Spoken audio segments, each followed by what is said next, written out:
نحمده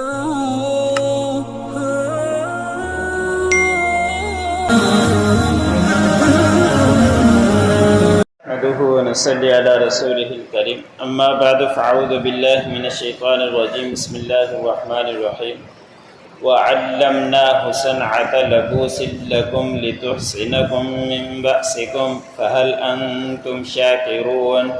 ولسليمان الريح عاصفة تجري بأمره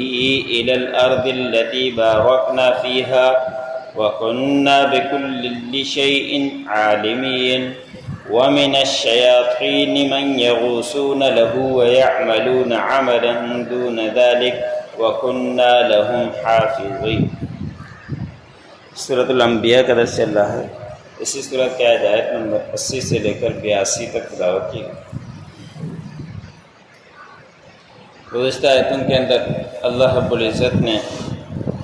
باپ بیٹے یعنی حضرت داؤد علیہ السلام و سلیمان علیہ السلام کے دو فیصلوں کا تذکرہ بیان فرمایا تھا، ایک فیصلے کا تذکرہ بیان فرمایا تھا، اور سورۃ کا نام بھی انبیاء ہے، اور اس کے اندر انبیاء اکرام کے اللہ رب العزت نے قصے بیان فرمائے ہیں اور ان کے مختصر واقعات تذکرے بیان فرمائے ہیں۔ تو داؤد علیہ السلام نے ایک فیصلہ کر دیا تھا، سلیمان علیہ السلام نے اس فیصلے کو تبدیل کر دیا۔ حضرت داؤد علیہ السلام نے کوئی ناراضگی کا اظہار نہیں کیا اور حضرت اپنے بیٹے کے فیصلے کو مانا اور کہا کہ یہ بہترین فیصلہ ہے۔ پھر اللہ رب العزت نے فرمایا کہ ہم نے داؤد علیہ السلام کے لیے پہاڑ کو مسخر کیا تھا کہ حضرت داؤد علیہ السلام جب بھی تسبیح پڑھا کرتے تھے سبحان اللہ الحمدللہ اللہ اکبر، یہ اس طرح کی دوسری تو پہاڑ بھی ان کے ساتھ پڑھتے تھے، اور حضرت داؤد علیہ السلام کی آواز بڑی ہی سریلی تھی، اور جب بھی تسبیح پڑھا کرتے تھے تو پرندے چلتے چلتے رک جاتے اور وہ بھی حضرت داؤد علیہ السلام کے ساتھ تسبیح پڑھنا شروع کر دیتے تھے۔ پھر اللہ رب العزت نے فرمایا کہ یہ داؤد علیہ السلام کا اپنا کمال نہیں تھا، اللہ رب العزت ہی ان کے اللہ رب العزت ہی ان کے ساتھ تعاون کر رہے تھے، اور اللہ رب العزت ایسا کرنے والے ہیں جیسا اللہ رب العزت چاہتے ہیں ایسا ہوتا ہے۔ پھر اللہ رب العزت نے فرمایا کہ داؤد علیہ السلام کو ہم نے ایک اور معجزے سے بھی نوازا تھا، اور وہ یہ کہ حضرت داؤد علیہ السلام لوہے سے زرہ بنا دیا کرتے تھے تاکہ وہ تمہارے جنگ کے اندر تمہاری حفاظت کرے، کہ وہ پورے جسم پر زرہ پہن دی جاتی تھی کہ پھر اگر جنگ کے میدان میں جائیں تلوار وغیرہ سے بچاؤ کا ذریعہ بن جاتا تھا۔ دوسری خود کہا جاتا ہے جو سر کے اوپر پہنی جاتی ہے، سر کے اوپر بھی اگر کوئی چیز لگے تو اس سے کوئی نقصان نہ پہنچے۔ یہ دونوں چیزیں سلیمان علیہ السلام بناتے تھے، اور لوہے کو اللہ رب العزت نے حضرت داؤد علیہ السلام کے لیے ایسے کر دیا تھا جیسے موم کے جس طرح چاہیں اپنے ہاتھوں سے موڑ لیا کرتے تھے، ورنہ لوہا اتنا آسانی سے مڑتا نہیں، اس کو گرم کرنا پڑتا ہے، تپانا پڑتا ہے، اس کو چوٹیں لگانی پڑتی ہے، پھر جا کے وہ کام کا ہوتا ہے۔ لیکن داؤد علیہ السلام کے لیے اللہ رب العزت نے اتنی آسانی کر دی تھی کہ اپنے ہاتھ سے مڑوڑ لیا کرتے تھے، جس طرح چاہتے تھے گھما لیا کرتے تھے، اپنے ہاتھوں سے ہی زرہ بنایا کرتے تھے۔ مفسرین نے لکھا ہے کہ داؤد علیہ السلام کا یہی کاروبار تھا، اپنے ہاتھ سے بنا کر اس کو بیچا کرتے تھے، اسی سے گزر سفر کیا کرتے تھے۔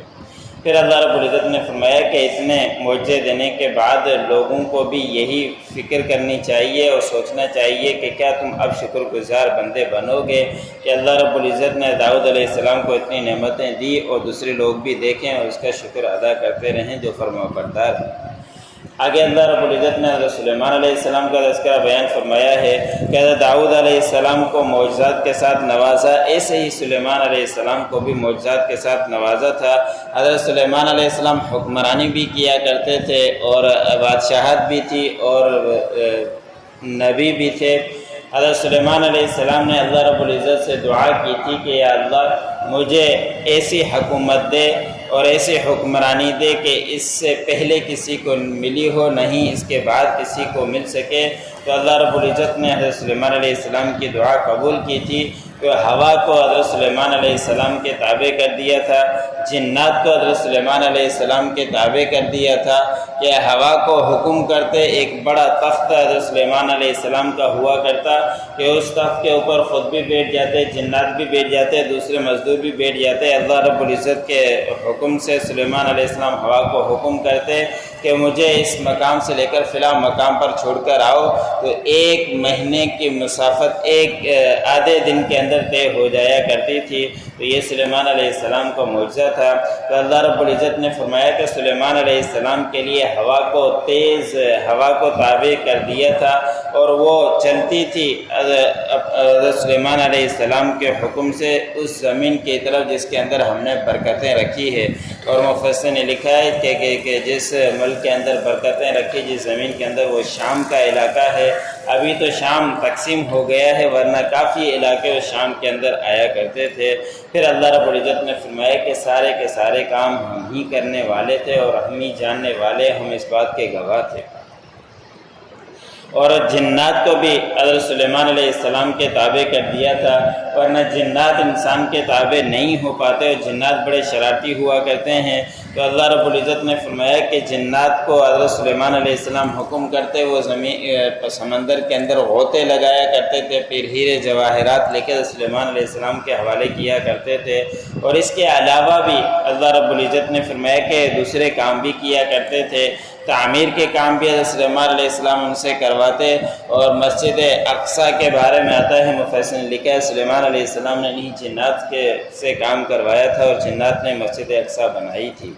تو اور بھی یہ کام حضرت سلیمان علیہ السلام کے حکم سے کیا کرتے تھے۔ پھر اللہ رب العزت نے فرمایا کہ یہ جنات کو تابع ہونا تو بڑا مشکل ہے، ان میں شرارتی بھی ہوا کرتے ہیں، لیکن اللہ نے فرمایا کہ ہم ہی ان کی حفاظت کیا کرتے تھے۔ جو شرارتی جنات تھے، ان کی سلیمان علیہ السلام کی حفاظت ہمارے اختیار میں تھی، ہم ہی ان کی حفاظت کیا کرتے تھے۔ وَعَلَّمْنَاهُ صَنْعَةَ لَبُوسٍ لَكُمْ، اور ہم نے حضرت سلیمان علیہ السلام کو تعلیم دی کہ وہ لوہے سے زرہ بنایا کرتے تھے تمہارے لیے، لِتُحْصِنَكُم مِّن بَأْسِكُمْ، تاکہ تم اس سے حفاظت کرو اپنی جنگ کے میدان میں۔ فَهَلْ أَنْتُمْ شَاكِرُونَ، پس کیا تم اب شکر گزار بندے بنو گے؟ وَلِسُلَيْمَانَ الرِّيحَ، اور سلیمان علیہ السلام کے لیے تابع کر دی تھی ہوا، عاصفۃً، تیزی والی، تجری بِأَمْرِهِ، چلتی تھی ان کے حکم سے، إِلَى الْأَرْضِ الَّتِي، اس زمین کی طرف، بارکنا فیہا، جس میں ہم نے برکتیں رکھی ہے، وَكُنَّا بِكُلِّ شَيْءٍ عَالِمِينَ، اور ہم ہی ہر چیز کو کرنے والے اور جاننے والے تھے۔ وَمِنَ الشَّيَاطِينَ مَن يَغُوصُونَ لَهُ، اور جنات کو بھی حضرت سلیمان علیہ السلام کے تابع کر دیا تھا، وہ گوتے لگایا کرتے تھے حضرت سلیمان علیہ السلام کے لیے۔ وَيَعْمَلُونَ عَمَلًا دُونَ ذَلِكَ، اور عمل کیا کرتے تھے وہ جنات اس کے علاوہ دوسرے بھی۔ وَكُنَّا لَهُمْ حَافِظِينَ، اور ہم ان کی جو شرارتی جنات ہیں ان کی حفاظت کرنے والے تھے سلیمان علیہ السلام۔ جو پڑھا سنا اللہ مجھے سننے والوں کو